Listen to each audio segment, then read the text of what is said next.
My name is Daniel. This happened late one night while I was driving home. The road was empty, and then the fog rolled in, thick, heavy. I could barely see a few feet ahead, so I slowed down. That's when I saw it, a figure standing in the middle of the road, completely still. I slammed the brakes. The car stopped just a few feet away. The figure didn't move, didn't react, just stood there. I flashed my headlights. Nothing. No response.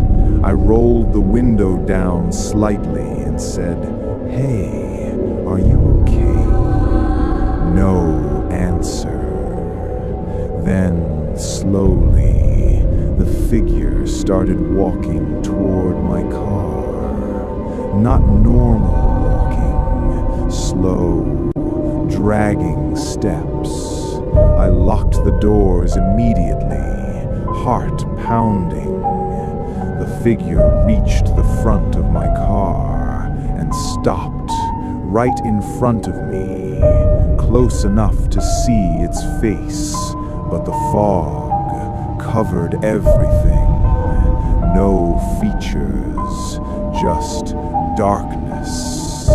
Then, suddenly, it leaned forward and tapped on my windshield. Tap, tap, tap. I floored the gas, drove straight past it, didn't look back.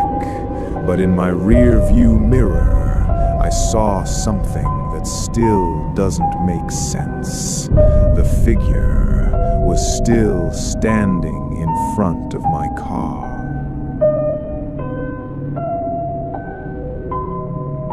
A girl named Hannah was walking home late at night. The fog that night was unreal, so thick it felt like walking through smoke. She could barely see the sidewalk. Everything was silent, too silent. Then she heard it, a voice, soft, familiar, calling her name. Hannah. She froze, looked around. Nothing, just fog.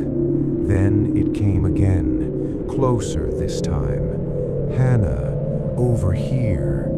It sounded like her brother, but her brother lived in another city. There was no way it could be him. She started walking faster, trying to ignore it, but the voice followed her, matching her pace, always just out of sight. Hannah, wait. She covered her ears, kept walking. Then suddenly, the voice came from right behind her.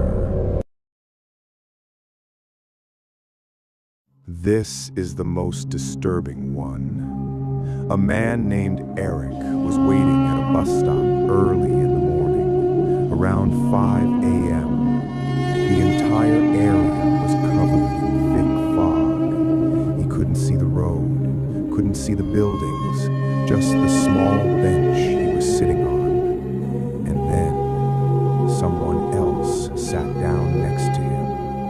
He didn't hear footsteps, didn't see them approach. They were just suddenly there.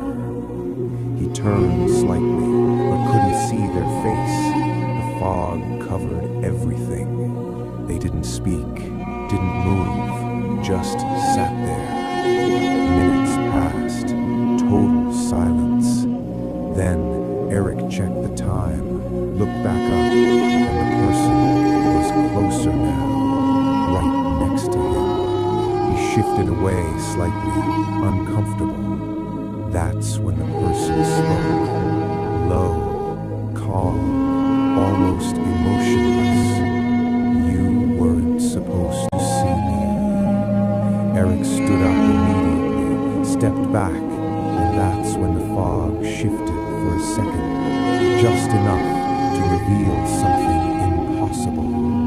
The bench was empty, no one sitting there.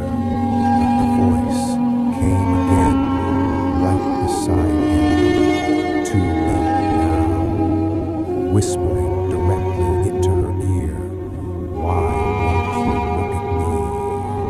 She ran, didn't stop until she reached home, locked every door. The next morning, she checked her phone. There was a missed call from her brother at the exact same